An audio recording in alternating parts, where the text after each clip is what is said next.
CEO and the CIO jobs, these are not easy jobs. Not easy just because you're leading a complicated, complex organization and portfolio, but then you add in all of the public side of this, where even on the political side, wanting to use CalPERS as an instrument to do something politically. Welcome everyone to a new episode of The Blonde Dollar. Today's guest is Marcie Frost, Chief Executive Officer at CalPERS, the largest public pension fund in the United States, managing over $500 billion in assets on behalf of more than 2 million public sector workers. We are a pension fund, over $500 billion in assets that are sitting in a portfolio. Those assets are set aside to pay the members' benefits. I don't shy away from taking people on. If they're going to come in and make some misguided, do a big old public quote, we're going to respond to that with data, with facts, with information.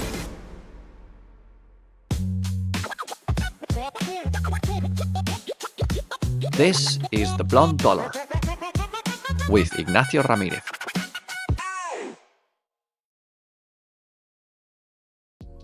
Quick disclaimer, the views and opinions expressed in this podcast are those of the speakers and do not constitute financial investment or legal advice. This content is for informational and educational purposes only and should not be relied upon as a substitute for professional advice. Always do your own research and consult a qualified advisor before making any financial decisions. All investments involve risk, including the potential loss of capital. And now, let's get started with the episode. Welcome everyone to a new episode of The Blonde Dollar. Today's guest is Marcie Frost, Chief Executive Officer at CalPERS, the largest public pension fund in the United States, managing over $500 billion in assets on behalf of more than 2 million public sector workers and their families. Marcie's journey is nothing short of extraordinary. She started her career as a clerk typist and rose through the ranks of public service without a college degree, eventually becoming the 9th CEO and only the 2nd woman to lead CalPERS. Her leadership combines operational grit with visionary thinking, from implementing a $100 billion sustainable investment strategy to overhauling how the fund integrates climate risk, equity, and transparency. Under her watch, CalPERS has not only tightened its focus on long-term returns and asset liability alignment, but also became a global voice in inclusive capitalism and sustainable investing, serving on platforms like the United Nations and the Vatican's Council for Inclusive Capitalism. In this episode, we dig into what it really takes to lead a $500 billion institution, how Marcie navigates the tension between politics and performance, and why dignity in retirement, shaped by her own childhood experiences, remains her true North Star. Marcie, I'm so excited to have you on the show.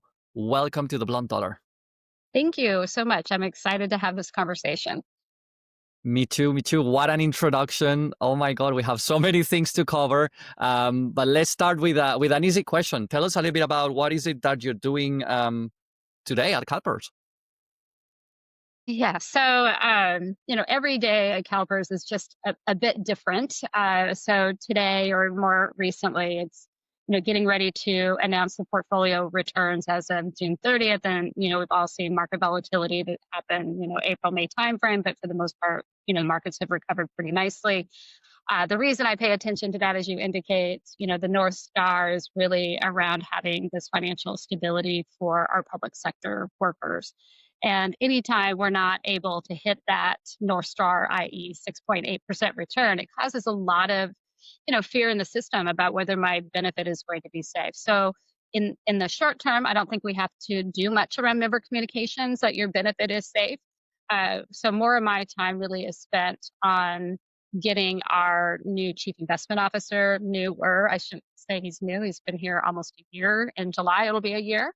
And just getting the acclimation to the asset liability management cycle, which we do every 4 years. And Stephen Gilmore brought in a new policy that we're working our 13-member board through that really takes us from looking at the assets through a strategic asset allocation where the board decides on their own risk appetite, what percentage of the portfolio would be in private markets, public markets, et cetera, really moving a bit away from that more less collaborative model, I would say, into something that looks at the cost of capital for each deal. Maybe not so much on private markets. Private markets, you need a little more of a runway. You can't do that on a deal by deal basis. But when you look at a reference portfolio and then you add in the active risk where the board is comfortable, then we create a TPA process.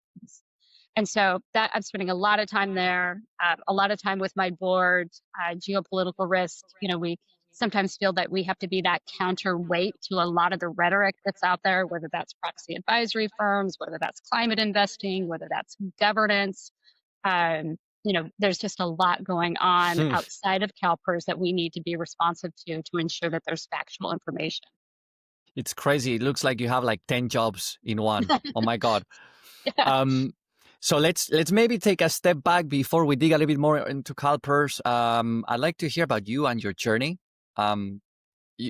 You've spoken very candidly about growing up in poverty, watching your mom rely on food banks and public assistance, and starting to work, if I'm not wrong, at just 10 years old. Mhm. So how did those experiences shape your mindset, not just as a leader, but as a steward of public retirement security? Mhm.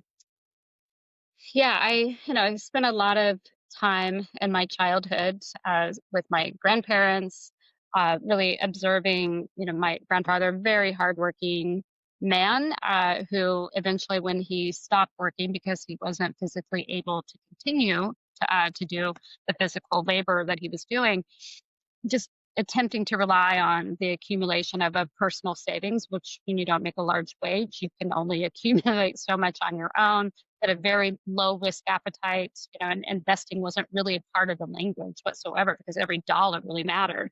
And they wanted to have access to that every dollar and then attempting to live on Social Security thereafter.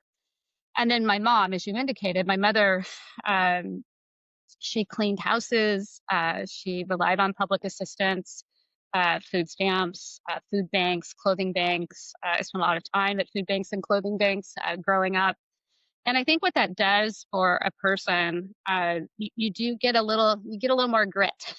You get a little Mm. more of a fight in you, and that you're a little hungrier for things that make life a bit easier, whether those are financial security, just having access to be able to pay your bills. I remember watching my parents really struggle just to pay the electricity bill or to pay the phone bill and having to balance that out. This is how I grew up and what I watched my parents and my grandparents really struggle with. Now, not to say I didn't have a happy childhood. I was very supported and loved by, my family, but that left a mark on me, I would say. And I always knew that I wanted to be a part of a solution, but also a part of changing that cycle for my own family when I, started having children. I didn't want my children to have that same Hmm. challenge as they were growing up. I wanted to be able to provide better for them.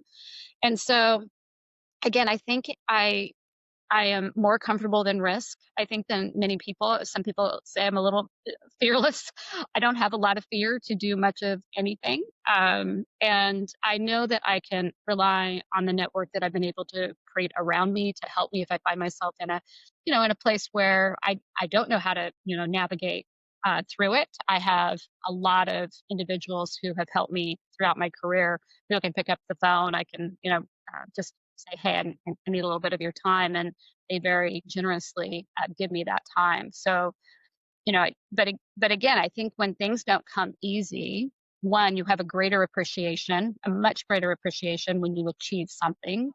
That feels good. You want to keep that cycle going. And then, as I, move through my career, what was really important to me is that I find a way to give that back to people who were in entry level jobs, may have been struggling in the same way that I was struggling when I first started my career. So part of this Hmm. is making sure you have that time to do coaching and development, and then having this CalPERS platform.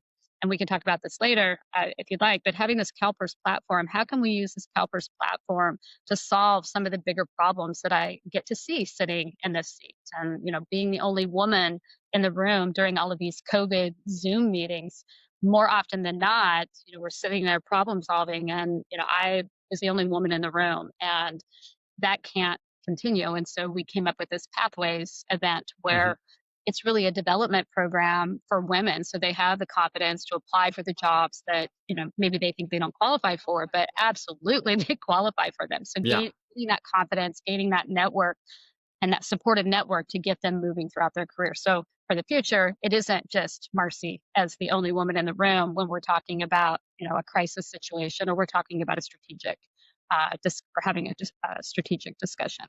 Uh, Wow. yeah. So anyway, I had a wonderful childhood, but we struggled financially, and there were times that I saw, my parents really, anxious and stressed about not being able to afford basic things.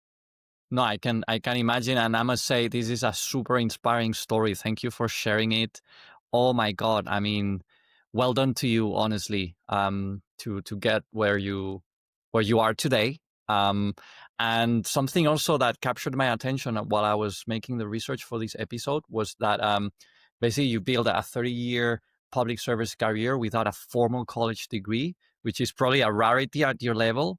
So what gave you the confidence to keep going in rooms where credentials often define credibility?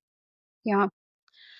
They there I there were times that that was challenging for me, but it really was more the confidence that I had in myself. If you walk in the room thinking that you're in deficit to those sitting around the table, then that's how people will view you.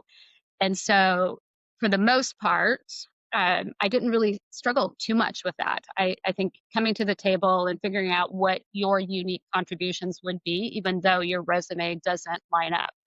And I think how that formed me and the jobs that ultimately I applied for was I knew I had to work a little bit harder to be noticed because my resume was not going to line up perfectly to perhaps that other candidate that was applying for the same job that I wanted. But I found a way to be more distinct. And I think, being that person who shows up, being that person who likes to solve those problems, being the person who likes to work with people, by the way, Hmm. and then gaining those technical skills. I spent a lot of time reading. I spent a lot of time at the library when I was a kid, and I've always had this appetite to learn more. And so I was always well informed when I walked into the room.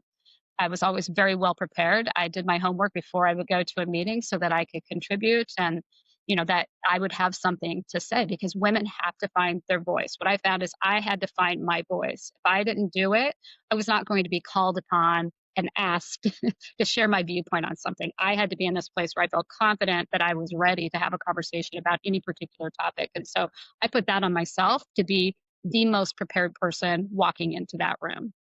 And I think that that did get noticed. I had this person who gave me a reference for this job, and one of the conversations of the reference check was around, walking into the room and management presence and leadership presence. And he told me that he said, when she walks into the room, people really underestimate her, and whether it's your resume or the fact that I'm only 5 feet tall, but people underestimate her until she uses her voice and she starts talking, and because again being that most prepared person in the room. So that came up in the reference check for this position. I don't think I've ever shared that before, and that was this person's response, and it was someone who I worked with for well over 10 years in Washington State. So he knew me pretty well, and he had many of these observation opportunities, but he had never shared that story with me until after the reference check. But I think you just have to have a little grit, and have confidence in yourself, and whatever that means. I mean,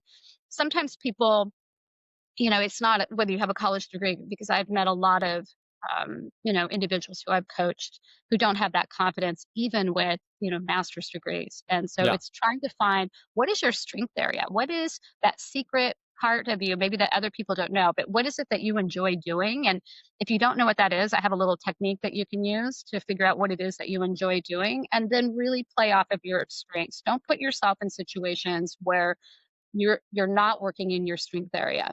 And if you're What in is sorry to interrupt, but I'm curious, what is that technique? We want to hear. yeah. So because I didn't know what I wanted to do. When I first started, I did start as a typist, and I started because I could type. I took typing classes in high school, but I didn't want to be a typist forever, but I didn't know what I wanted to do, and so I started journaling. And all I did was on a 5-star system. I journaled for a full year, and I went through and I gave myself whatever ranking, starred ranking for that day, and then I documented what I was doing, what I was working on. So I went back and looked at all the 5-star days, and that gave me a trend of the things that I really enjoyed doing versus the 1-star days. So try to avoid as many of the 1-star days as you can, but really try to find jobs and opportunities and projects where you can work on your 5-star days, more often than 1-star days. And so that's what I did. And it really pushed me into these more people oriented Hmm. jobs that allowed me to be a problem solver, allowed me to work within a team. Those were really important, characteristics around that 5-star day. And so I went into human resources. I did computer programming for a little while, and those were my 1-star days. I knew I didn't want to do that, but directing myself to, employee benefits and human resources and organizational projects like project management over technology projects, and then I became a chief information officer in Washington, where we were being responsive mainly to internal teams, but solving the problems to get the credibility of that program back where it needed to be. And so those 5-star days, when I journaled the next time, I had more of those than I had the Hmm. 1-star day, and I just paid attention to that every year. Journaling and 5 star diaries. I'll Mhm. start doing that. I think Mhm. it's super. It's simple, but it's a Simple. super powerful Yeah. tool.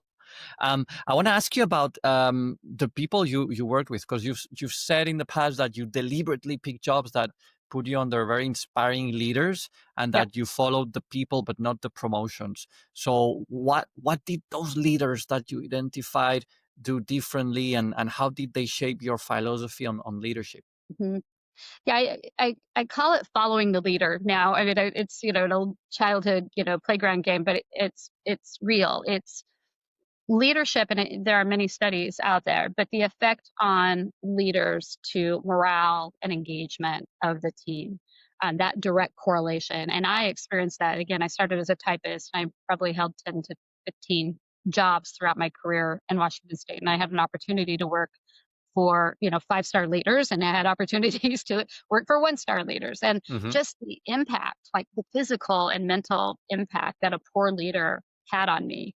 And so it became very important to find more of that leadership behavioral alignment, that you wanted leaders who understood that their success is dependent upon the team's success. And if the team is engaged and productive and feel like they have a leader who is supportive of them, who gets to know them a bit on a personal level, you can't expect people to check all of their personal luggage at the door and then just come in and I'm just going to be this robot, doing my work for the day. People bring their whole selves to work, and they should feel comfortable in bringing their whole selves to work. And those were the leaders that I started checking the reputation of the leader before I Hmm. ever applied for a job. And I'd have leaders reach out to me and ask whether I'd be interested in applying for a job on their team. And first thing I would do is check the reputation of the leader. And I would say more often than not, I didn't pursue that job based on the feedback that I got from the team. I would ask for their employee engagement survey results. And so I became, I think, a byproduct of, you know, I can control some of my success. I can Hmm. control some of my 5-star days by ensuring that I'm working with individuals who have that same behavioral alignment that I do, that we are here to work with one another. I'm not here to work for a boss. I'm here to work with a leader. We have our respective roles, our respective responsibilities, but anyone who comes in, and especially, I would say, especially today, as the workforce has become more generational, no one wants to come in and work for a boss. People Yeah. want to come in and work for good people that are aligned to the mission, who want to work with a team and get things done. Hmm. Wow. Well, that's definitely a smart approach, and I think it paid out. Because I mean, looking at where you are today, definitely you did something right by following those leaders. So again, well done. Um, Thank you. I have a question about leading the largest pension fund in the US. Because CalPERS isn't just big; it's probably the most watched public pension fund in the Mm, country, often under yep. like a microscope. What personal qualities do you rely most on when the scrutiny, the stakes, and the stress get really really high? hmm That's a great question. I think if I was surprised by anything, and I get that question a lot, what was one thing that you may have been surprised about when you came in to CalPERS? I think even though I worked in the Washington State Department of Retirement Systems, and we certainly watched and read about CalPERS every single day, until you actually sit in the seat, you you don't really have a comprehension of what that feels like day in and day out. Um, so for me, I think my upbringing has really helped me. I have pretty thick skin, and you might want to criticize me professionally, personally, whatever, and that has certainly happened. But I have enough confidence in myself. I have a board who's very supportive. That's critically important that the board be supportive of their CEO, and they've been supportive of me throughout my 9 years coming up in October. Um, but these are not easy jobs. The CEO and the CIO jobs are not easy. Not easy just because you're leading a complicated, complex organization and portfolio. But then you add in all of the public side of this, Hmm. where even on the political side, wanting to use CalPERS as an instrument to do something politically, whether that is the way that we invest, investments in certain countries, investments in certain assets, whether just allegations of things that are happening. So I came up with this whole myth busting approach. And I continue to do these myth busting town halls. And those are actually pretty fun for me to do. We started doing them with employees. We'll start doing those more on a, That's pretty external cool. basis with our members. But there's a lot of misinformation out about CalPERS. So I use every channel that I possibly can get to explain we're a pension fund. Right? Hmm. We are a pension fund. And the reason we get the attention that we get is the over $500 billion in assets that are sitting Hmm. in a portfolio.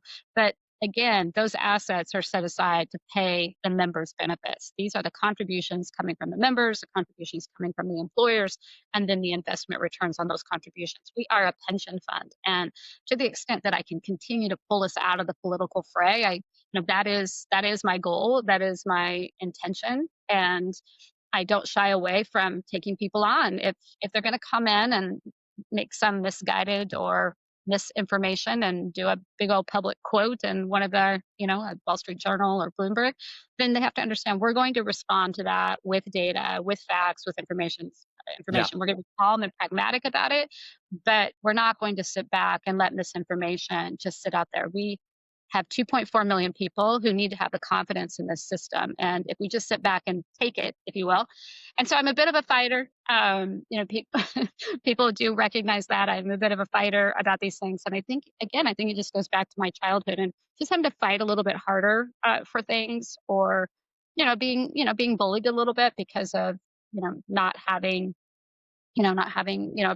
nice shoes or nice clothing, or whatever that might be. When I was a kid, I was able to compartmentalize. And the primary skill set that you better have as a Hmm. CEO, and not just the CEO of CalPERS, I think it's something that most CEOs, CIOs need to have, is the ability to compartmentalize. As some advice I had gotten back in 2018 when there was a bit of a personal attack on me, is that if you step away, if you cannot figure out how to continue to move forward and work on the strategies that you put out there, then they win. That criticism becomes fact because they win. So you cannot let people who are really trying to, again, I don't understand it. Why do you want to get in the way of a pension fund? But people who are trying to cause this pension fund to be seen in a more negative way, Hmm. you can't let them win. And if you can't compartmentalize and you let all of that stress and all of that anxiety and all of that personal, stuff that can happen, get in the way of forward momentum, then these are not the rules for you. So we spent a lot of time, because we've had a bit of turnover in our chief investment officer role. And so we spent a lot of time this last recruitment ensuring that we had someone who had that grit, who was a little bit fearless, had some experiences, like tested under pressure, tested, to see how they were going to respond. Did they really have the ability to compartmentalize? And we call it kind of thick skin, but you've got to be in a place where things just like move off of you. Like if it doesn't really matter, Hmm. and so do that analysis. Does this matter? Does the person who's making the allegation, right? Are they credible? Right. Make that assessment, but make that assessment quickly and keep moving. Because if you don't have that, again, that forward movement, then these critics are going to win. And that's the last thing that Hmm. I want to have happen. I cannot even imagine how it is to be in your shoes. I mean, more than 500 billion in assets under management, 2.4 million Californians relying on Mhm. you. And yeah, I'm trying to imagine the responsibility it must feel like on a day-to-day level. And my question for you, I guess, is how do you stay grounded in the Mhm. face of all of that? What's your go-to strategy? Hey there, quick favor to ask. If you enjoy the blunt dollar, the unfiltered takes, the stories, and the laughs, the easiest way to support the show is by tapping that subscribe button right now while you're listening. And here's my promise. If you do, I'll keep bringing you honest conversations, fresh perspectives, and the kind of finance talk that's engaging, insightful, and worth your time. Thanks so much for being here, and let's keep these great finance conversations going. It's my family. It's, my family is not here in California with me. They're in Washington State and Oregon. I'm the only one who moved to Sacramento back in 2016 with my dog. So, I read a lot.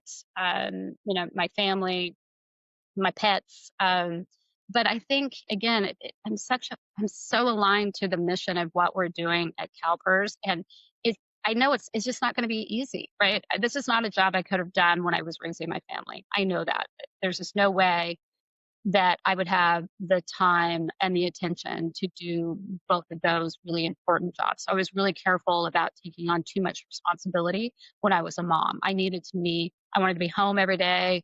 I wanted to be home for dinner every day. I didn't want to travel a lot when my kids were growing. I wanted to be a part of Three their kids, right? lives. Three kids, yeah. My So God. Yeah. yeah, so grounding here is just understanding the importance of the mission, that it wasn't intended to be easy. I knew it wasn't going to be easy when I came in. There were some surprises, but I knew it wasn't going to be easy when I came in. Having a good friend network, having a great professional network, and my family. Number one, first and foremost, is my family. And I have a question about funding, actually, because you've said in the past that funding level drives everything. Hmm. And maybe you can give me the latest figure, but from what I read, CalPERS is currently around 77% funded. Is that it? Yeah, yes. We're about 75% funded, and that's without the returns that we'll announce during our July offsite. That will be through June 30th. Okay. And so when I first started at CalPERS, and that was one of the problems that I wanted to help solve. We could see this from a distance, and CalPERS is that bellwether system, if you will. It's the system that if there's an assumption that whatever's going on at CalPERS, then it's going on in all the other pension plans. And that's just Hmm. frankly not true. Every pension plan invests their assets a little bit differently. So to do kind of this comparison side by side between us and even our sister fund across the river, it's not really an accurate assessment. You have to dig in and understand all of the complexities that are CalPERS or CalSPERS or New York or Wisconsin, whatever system that you want to evaluate. So funded levels for me, when I think about the members and the members' confidence in CalPERS, it all has to do with that funded level. So I'll show you this little sign. And so what it is, it's a little chalkboard sign. And when I first came in, I kept pointing to my finger about our funded levels. So how does Hmm. this help our 65% funded level? So whether that was a budget request or whether that was an investment strategy, it is like, how does it improve this number? Articulate Yeah. for me, how does it improve that number? And so so someone brought me this little chalkboard sign because I kept pointing to my finger or to my hand. I don't use that anymore. I now have a dashboard that arrives in my inbox on every Monday. And one of the data elements in that dashboard is the Hmm. funded level. So again, back to member confidence, what causes the members to lack confidence, primarily lack confidence, is the funded ratio, the amount of assets that we have in the portfolio that is available to pay those future benefits. So my plan was always we've got to stop doing the things, right? Stop doing some things, and we also need to start doing some Hmm. maybe some higher risk investing. And that's, private equity and real estate. It was very clear when I first came into the organization that private equity and real estate and private markets generally, we've Hmm. got to get a little more comfortable with risk. And I think the team has responded extremely well to that. The board has responded and supported that through their strategic asset allocation decisions. And moving from about 65% funded to roughly 75, it's getting close to 76. We'll see what it will be when we post our returns.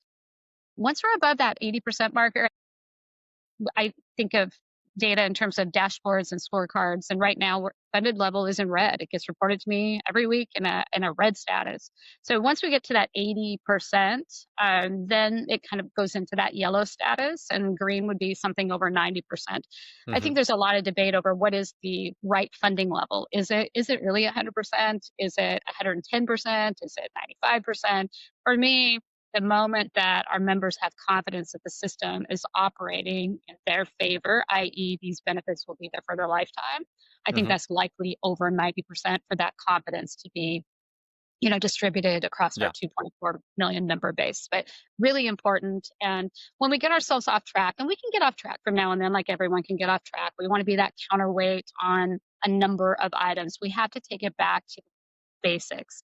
Is this going to improve the funded level, the funded ratio? Is this going to generate enough alpha that we can outperform our 6.8% return target? That's what the target is today. That is a target that has been in place now for a bit. But when I first came in, again, part of the process of looking at funded levels was to also look at the assumed rate of return. Hmm. And within the first year, we put a plan together to move that, what was then a 7.5% assumed rate of return, which was also the discount rate for the liabilities, bringing that down over a 3-year period to 7%, and then allowing our what we call our risk mitigation policy, which means anytime we had outsized returns, we would buy down that discount rate. So Yeah. we moved from 6.9 to 6.8 today through the risk mitigation policy. So I think we're at a steady point now where we can just focus on investing. And I've said this on other interviews, but likely one of the most difficult aspects of this job is keeping politics out of the portfolio and out of the investment decisions that our teams are making. And I think that's a really important role for the Hmm. CEO to be involved in, and kind of running what one of my former mentors called running boundary patrol. Your job is to run Mm. patrol on the boundaries and make sure that your team within those boundaries has what they need to do their jobs. But you've got to run the boundary patrol to make that work for them. I definitely have questions about that. But before, just very curious to hear about that 6.8%. And is that like the main goal of the CIO, like to buy down the discount rate as low as possible? Is that the primary KPI you're giving him or her? Yeah, Stephen. No, I think the 6.8 and the 6.8 for me really comes from our actuaries and from our investment office. So we do a look forward called the capital market assumptions. We look forward, but the 6.8 is just, we should be able to hit a 6.8 if we can get into the private markets where we get the active risk. And I would say, particularly over the last 2 to 3 years, getting access to the right managers and private equity and private credit, we've had no difficulties in doing that, and in terms, financial terms that are really, I think unique to CalPERS, and are, every dollar we pay in fee is a dollar that we don't get in return. So we're really mindful to that. But it's really not the CIO's job is to make sure that we have a portfolio that can get us to the 6.8. And if it cannot, like if risk is off and it's going to be difficult, it's just making sure there's a lot of communication to our board, communication to our stakeholders around that.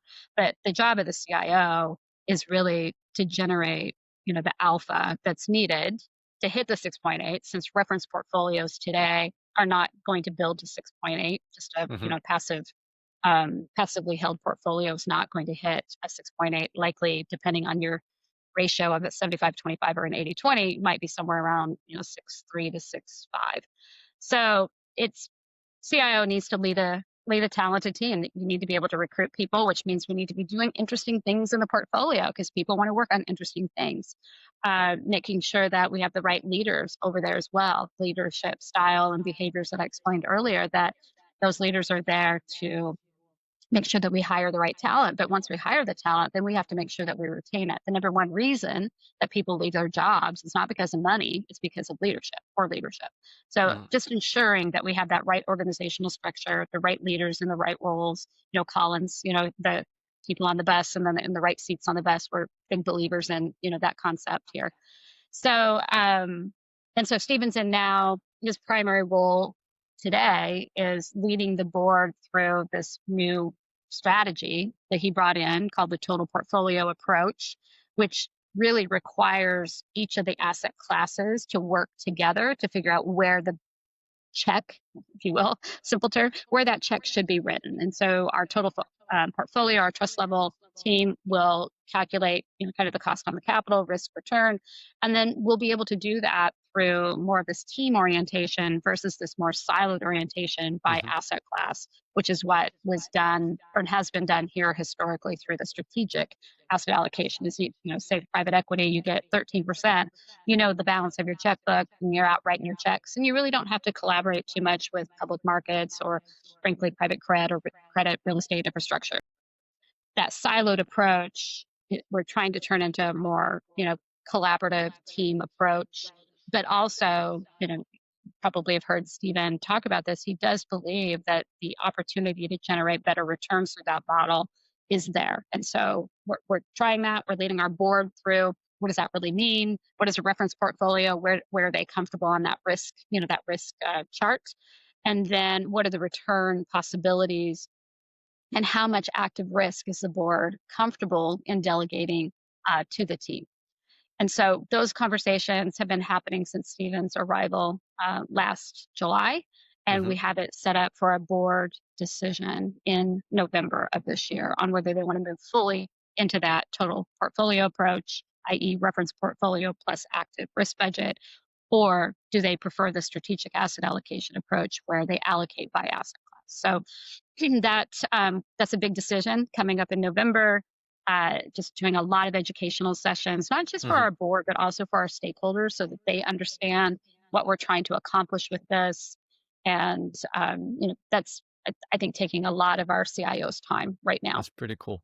Yeah. I think it's a beautiful job, but challenging because you have to reach that level of returns and avoid obviously blow ups, which is not always easy in the current market environment. But I want to come back to what you were talking about before, the political aspect of things. Obviously, Hmm. $1 million question when you talk to management in a pension fund, especially when we're talking about the size of CalPERS. I think you have one of the hardest jobs in the world because you are at the center of economic, social, and political pressures. So how do you navigate the competing Hmm. demands from retirees, from lawmakers, from taxpayers, from markets, without compromising fiduciary clarity? Hmm. Well, it's exactly how you described it is fiduciary clarity, or the role of being a fiduciary over a pension fund that's a high bar. It's a very high bar, and it's based on Almost the mission impossible. it's right, and Almost. it can be. So it's so every deal that we look at has to be commercial for the fund. And so the board, the trustees, the 13 member, board here, every decision they make has to be for the exclusive benefit of the 2.4 million members. They have a duty of loyalty to 2.4 million members. And even if, you were elected by a set of, one part of the membership group, your loyalty isn't to that group. Your loyalty is to the 2.4 million members. And so, new board members figured that out pretty quickly. We've had a lot of turnover on the board. I've been here 8.5 years. There's one remaining board member who actually hired me. And so onboarding programs extremely important for trustees and for the team, frankly. But I get that information from my investment team. I don't make investment decisions. I ask a lot of questions about due diligence and anything that may be top of mind for me.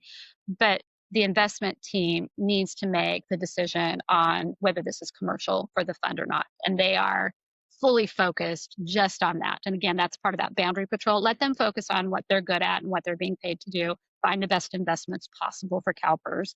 And if there happens to be, a political, you know, maybe a headwind on that deal, then their job is to make sure that they escalate it. And escalation means that we have to communicate it. We have to be in front of this.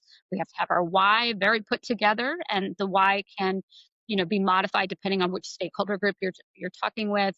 We have a lot of stakeholders who follow what CalPERS is doing, and some of those are membership groups, and some of those are not membership groups. And whether that's climate investing or whether that's DEI and the way that we invest in our emerging and diverse manager programs, those two probably are where I spend more of my time when I think about the commerciality of a deal versus some of the political headwinds that might be associated with that deal. But communication, extremely important, and just being that reminder to people that it's the funded level of the system. We have to be commercial.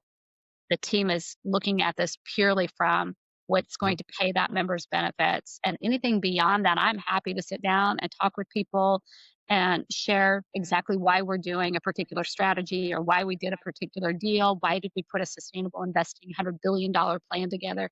I'm happy to talk to anyone who wants to talk about it. But at the end of it, you may not agree with us. You may not agree with us. And that's okay. It's okay not to agree with us, but at least we spent the time. You understand our why.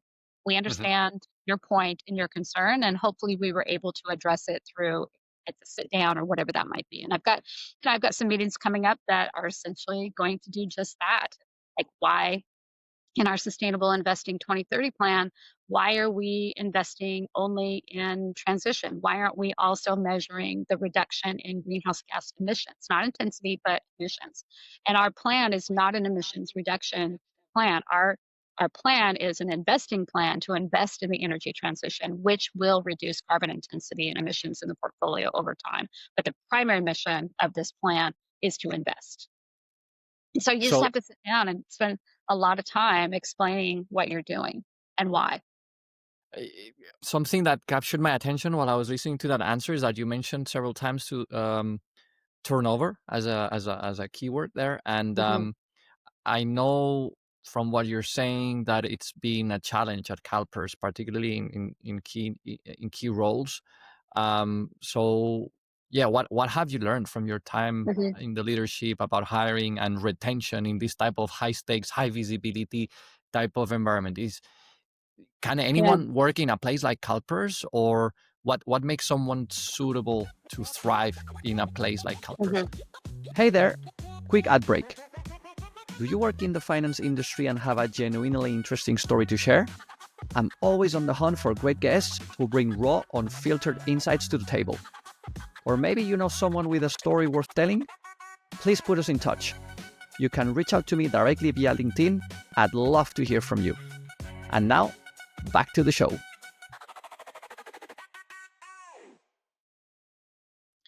You have to be comfortable with public scrutiny. You have to be comfortable that an investment decision that you are a part of making is going to face these headwinds or these headlines, and you have to be comfortable seeing your name in print, and maybe not always in a favorable place. And for the most part, that is more it happens more often in the chief investment officer role or the chief executive officer role. Sometimes it'll happen, in our deputy positions as well.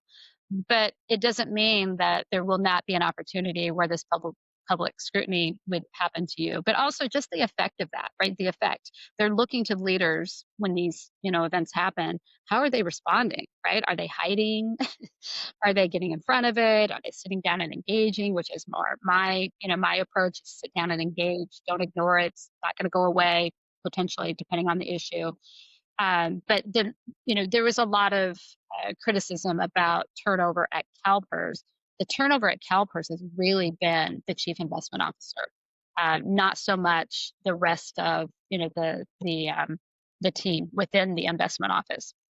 Um, we'll just had a retirement. We'll have some turnover, but I would say it's not related to the public scrutiny other than on the chief investment officer role. And that's been my experience working with the CIOs.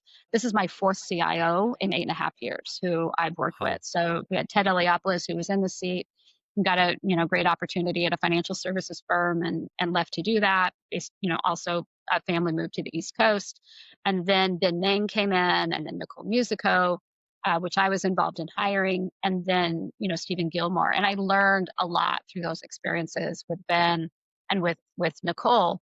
But Nicole's, she her family was in Toronto, and again, sometimes you underestimate the time commitment just to run a portfolio or run a complicated team in a very in a fishbowl, and that can take its toll. With Ben, it was the administration at the time making a lot of allegations about our investments in China, and Ben, what Ben's involvement would be. By the way, no, Hmm. no involvement, but you have to be able to set those things aside and stay, as I mentioned earlier, you got to stay productive. You've got to stay in tune with the team, in tune with what you were hired to do. And if you allow all of this externality to impact you, you can't be successful. So Hmm.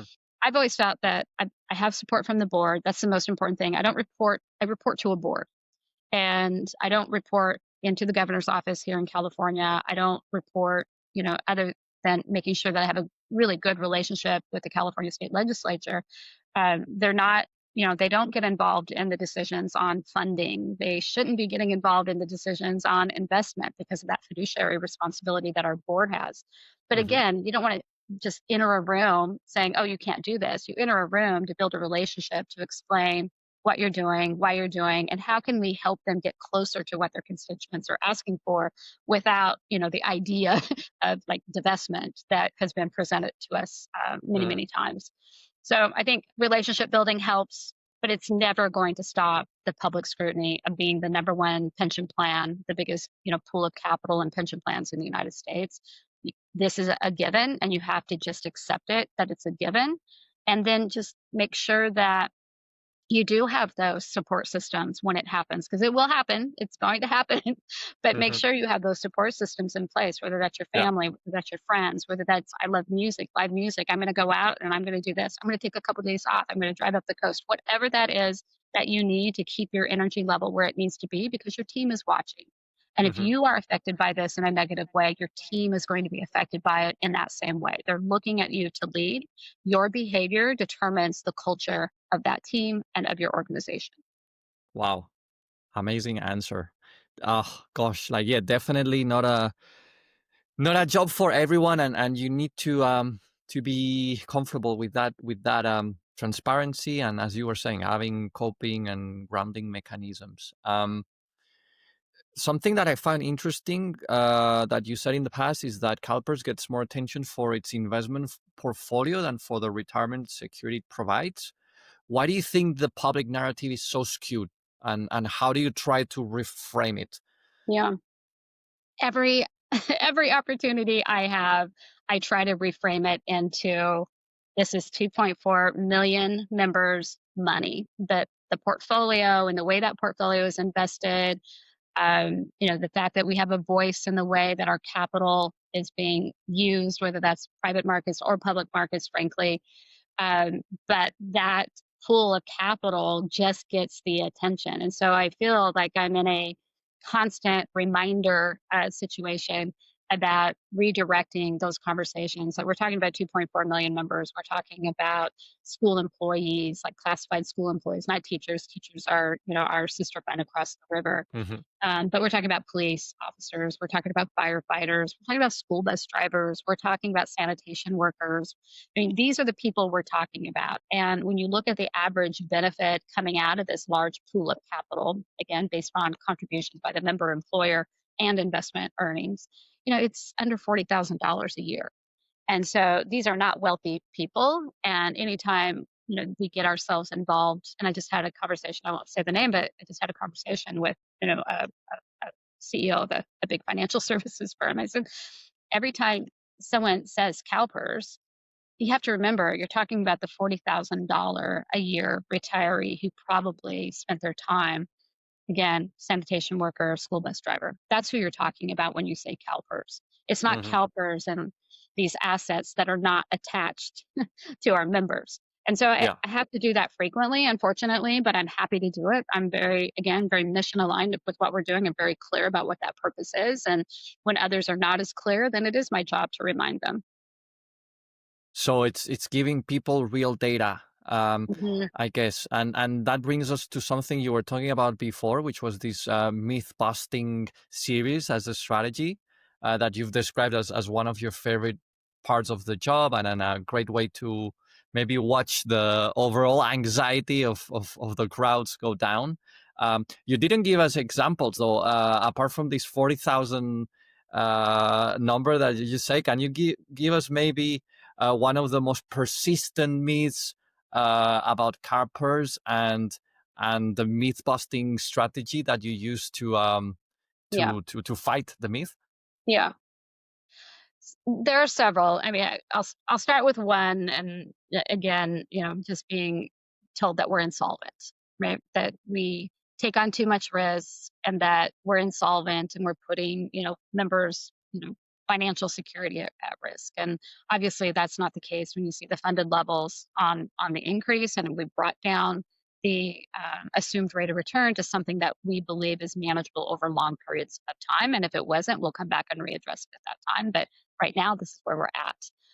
I think the primary myth busting that I have to do is that we invest for reasons other than fiduciary duty. So we're investing because we're, this was a term that we're do gooders, or that we don't really care. We want to solve all the problems in the world, and that we don't Hmm. care about solving, this issue, which is our primary issue around increasing the funded levels of the plan. So I think the primary myth that I am in front of a lot is that we're investing in ways that are impact investing only, and are not commercial. And so I try to explain that when we can have commercial and have a positive impact, those are the 5-star days. But commercial is always part. It's always an and. It's not an or. And I've been out to Washington D.C.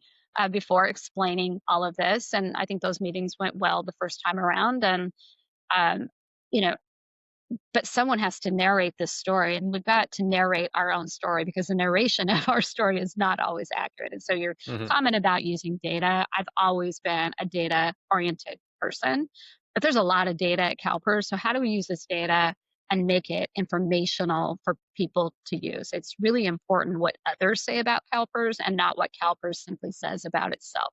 And so we try to find ways to make this information more readily available to people so that they don't have to, just rely on, the CEO or rely on the board, to do myth busting. All those 2.4 million members should be able to myth bust something that they hear at their neighborhood barbecue, right? Hmm.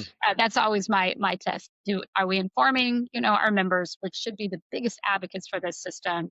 Are we giving them enough information that they can also stand up to this criticism when they hear it? And I think there are more ways that we can do that, but it's always top of mind for us. But the biggest myth busting is about the way that we invest. Yeah, and honestly, I mean, talking about sustainable investing, I feel we could spend hours talking about that topic alone. But Yeah. maybe one question about that. I believe that CalPERS committed $100 billion to a climate strategy, but recently reevaluated what actually counts as a climate solution, Hmm. cutting some investments by over 90%, if I'm not wrong. So, can you tell us a bit about this reevaluation Hmm. and what did it teach you about how hard it is to really measure environmental impact in a portfolio? Yeah. Yes, defining a climate investment when the way that the world defines climate investing, there's not a common model or a common methodology for that. So we had to create it ourselves when we made this commitment. And part of that commitment was to evaluate the current holdings in the portfolio. So we needed to calculate those current holdings and how much of those holdings were already on our way to the 100 billion. And I think the time that we announced, we're about $53 billion of the current portfolio. So the question around that initial calculation was the use of green patents and whether the green patents primarily being held by large oil and gas companies, whether those were going to be, in use or effective between now and 2030, which was, the kind of the time date for the initial plan. So the first year in, they were in, and the intention was always that we would go back and evaluate this calculation every single year to make sure that it was making sense. So the second year, when the team did the calculation, they said, well, it probably doesn't make sense that these stay in, so we're going to exit them. But I think what the criticism so far has been on that calculation is that we are giving credit, to the Exxons of the world. We are giving credit to their transition activities. So we're not holding Exxon in this calculation at its full weighting of the portfolio. It is the weighting of Exxon in the way that they are doing energy transition activities. And it's a relatively small part of their business, but we want to reward. I have the saying that you want to recognize and reward the behavior that you want to see repeated. And so for us, we want to see that behavior Mhm. repeated. We want to see that behavior increase. We want to see more CapEx going, into those transitional activities. And so why wouldn't we reward the companies where we're already having an investment? Why wouldn't we reward them for energy transition as well? And so just tried to explain that. I think there's a lot of misunderstanding about it. One, they thought we were holding Exxon at full weight in this calculation. Not accurate. Again, a myth busting that we had to do. And so I'm meeting with some of the groups who have had, have been pretty critical about that calculation. I'm going to have some meetings with them over the next couple of weeks. And again, it's just explanation. This was never a set and forget the calculation. It was always intended to be revisited every year to see if progress was being made. If progress isn't being made, then we can, make those necessary adjustments. But Mhm. we've built out our sustainable investing team. It used to be a team of about 4 people. We now have a team of about, I think we're at 15 and going to 20 individuals on that team because this work is just so important. 100 billion is 20% of the portfolio. And so we need a team that's in support. Well done, and I look forward to seeing how that team evolves and the output of what they produce. We're getting close to the end of the conversation, so I wanted to spend a couple of minutes maybe talking about the future and what's next. And a Yeah. topic that is very close to my heart is AI. I know you started exploring how AI can improve everything at CalPERS, from investment research to member surveys. So where do you see the most promising use cases for AI inside CalPERS? Yeah.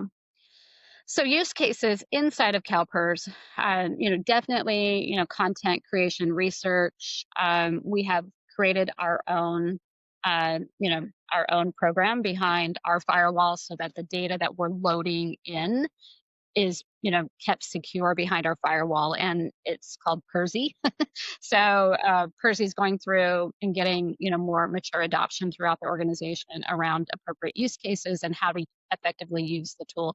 I would say we're always going to lag a little bit. We're not going to be bleeding edge on AI. We're going to sit back and learn a little bit before we step in more fully. But I think our next use case, which is more contact center enabled, people enabled AI, not people replaced AI, is in our contact center. So, we receive about 4,000 calls a day in our Wow. contact center, and that's on a medium day or a low to medium day. We can get upwards to 8,000 calls per day. And just depending on what's going on, whether that's open enrollment for healthcare, whether that's a headline that someone has seen and they're calling in to validate whether it's accurate or not.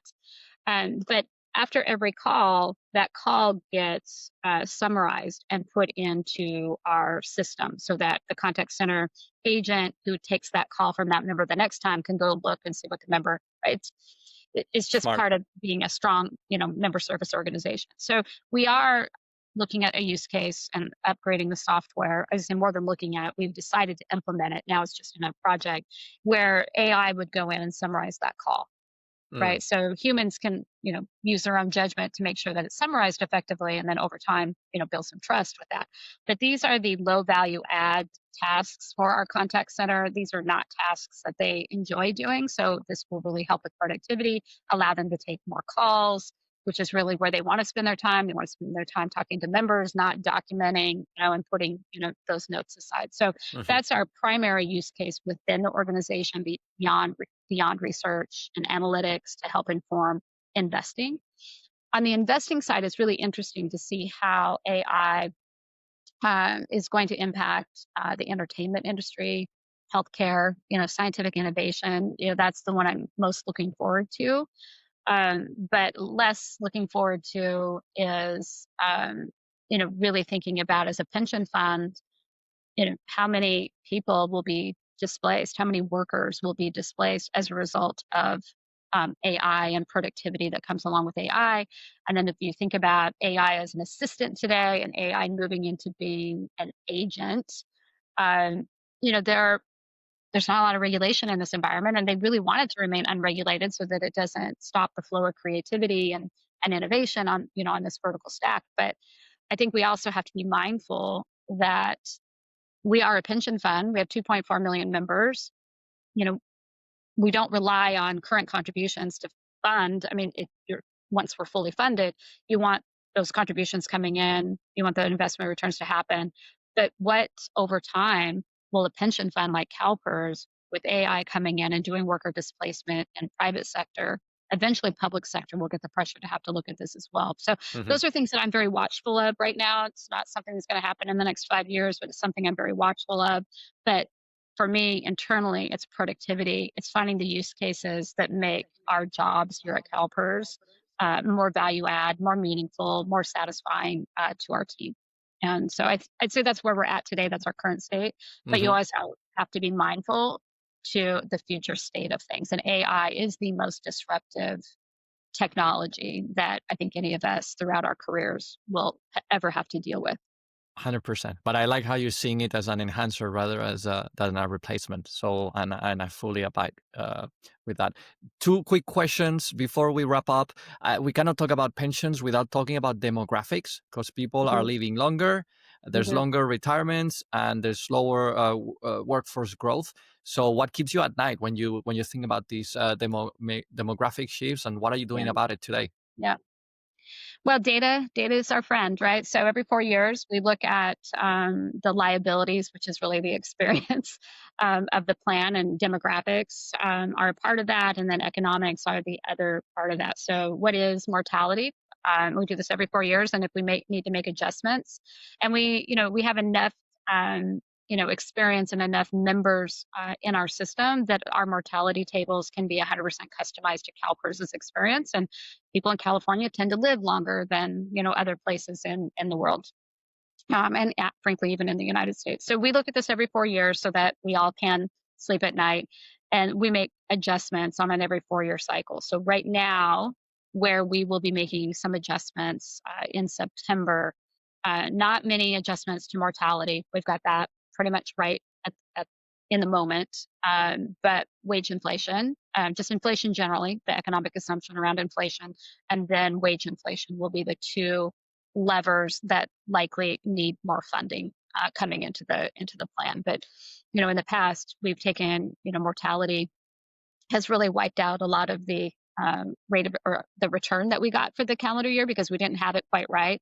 We're Yeah. dialed in now because we actually use our own experience and our own membership for determining the experience of people's life expectancy. So we have, 30 actuaries who work at CalPERS. They're all very highly talented people who've been here for a very long time and are committed to this organization and the mission that we have. So every 4 years, every year, they do the valuations for all of our public employers, and they're doing over 3,000 valuations per year. Wow.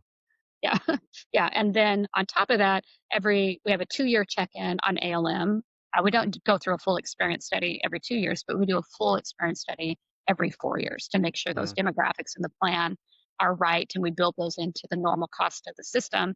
And then if we believe that adjustments need to happen, then we bring that through the board's process to get a common understanding of what the actuaries are seeing. Wow. Thanks for that color. There were so many actuaries. It must be cool to sit in the middle of all of those.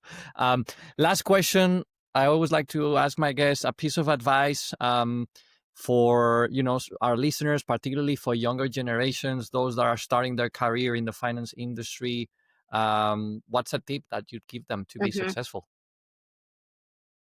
Yeah, just depending on where you're at in your career, but always be learning something, even if it's not completely relevant to your current job. Always be that avid, voracious learner, because you never know when you're going to be asked a question in a meeting and you're going to have the answer to it, and that is probably one of the most primary ways that you're going to get noticed.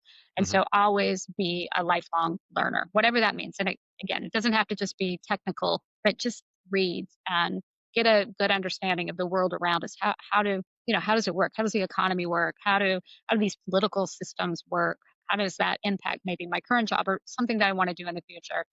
So that, and then also as a result of it, is just find your voice. Don't don't be that person who's sitting at the table taking it all in, or being that person. And I give a lot of coaching on this to females because they come to me asking me about it. Is they often feel that they're talked over, right? Or they'll generate an idea in a meeting, and then someone, 5 minutes later says the same idea, and all of a sudden it's the greatest idea they've heard. Yet, this woman, Yeah. typically a woman, had just said it 5 minutes earlier. So how do you handle those situations with grace, but also with high accountability? And I'm not going to allow people to do that to me. And so find your voice and understand that, protecting that voice and holding people accountable to the way that they treat you, critically important, but do it in a way that people can hear you. You don't want to cause conflict necessarily, a negative conflict, but you also don't want to sit back and allow that to happen, because once it occurs the first time, then it becomes acceptable for people to continue doing Mm, it. So find ways that hold people accountable, but do it in a way that they can hear you, that doesn't create negative tension, yeah, but creates this is who I am, and I'm going to be strong enough to defend myself, but I'm going to do it in a respectful way. gracefully. Wow. Mhm. Thank you for that. Intellectually curious, find your voice, and mark your ground, but gracefully and Mark your ground. politely. Yes. Right. You got it. Awesome. Marcie, it's been absolutely amazing to have you on the show. Thank you so much for all those insights that you provided. A quick shout out, by the way, to Grace that introduced us. Grace is the organizer of a finance fair called Tide that happened in Barcelona. You were one of the main panelists over there. In a couple of minutes, or Yeah. sorry, Yeah. seconds, could you maybe Yeah. tell us Yeah. what is it that you did over there for those Yeah. of our listeners that have never heard about Tide? Sure, you bet. So Grace Reyes, wonderful, wonderful individual and human, trying to do better things for this world, and particularly in the investment industry. And so Barcelona was one of her, I call it a pop-up event, but she tries to. Her signature event is here in Dana Point in July every year, and then she'll do a pop-up event somewhere else with a focus. And so this time, and just remember, there are a lot of managers looking to be funded at these events, and really are curious about the way that institutional investors like a CalPERS, or I was on a panel with Mark Fawcett, who is the CEO of the National Employee Savings Trust out of the UK. So how do we provide capital? What are we looking for in our diligence?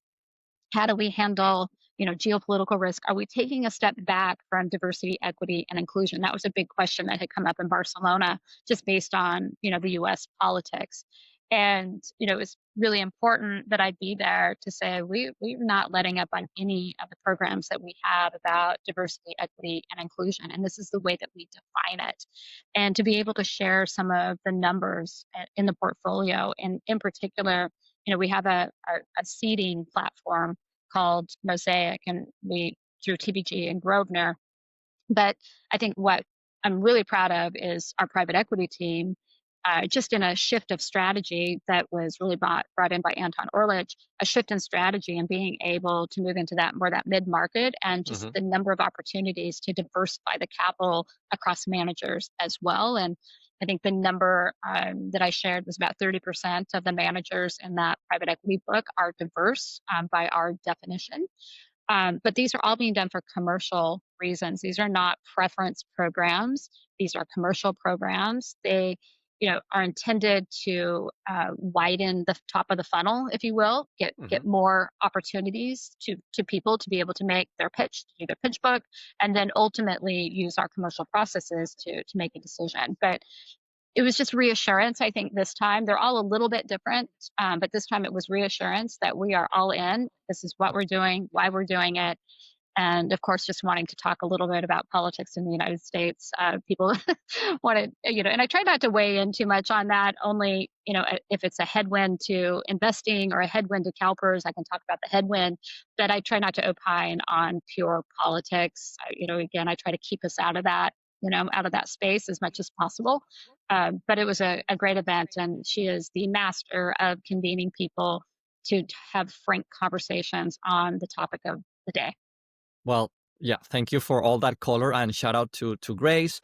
And Marcie, once again, thank you so much for coming to the Blunt Dollar. We wish you all the best as the head of CalPERS. Hopefully, I see in the news that those funding levels reach the green line, the 90%, and that turnover in the CIO role goes down definitely and forever. It's been an amazing pleasure to have you on the show, and I wish you all the best for the rest of the year. Thank you. Thank you so much, really, for inviting me to the program and allowing me to share, the story about CalPERS. And in particular, again, it can be part of our myth busting program, but I really enjoyed it and appreciate the time. Thank you. The Blunt Dollar is written, produced, hosted, and edited by me, Ignacio Ramirez. Everything you hear, concept, script, sound design, and production comes straight from my desk, and occasionally my kitchen table. Thank you so much for listening, and join me in the next episode of The Blunt Dollar for more raw, honest finance conversations.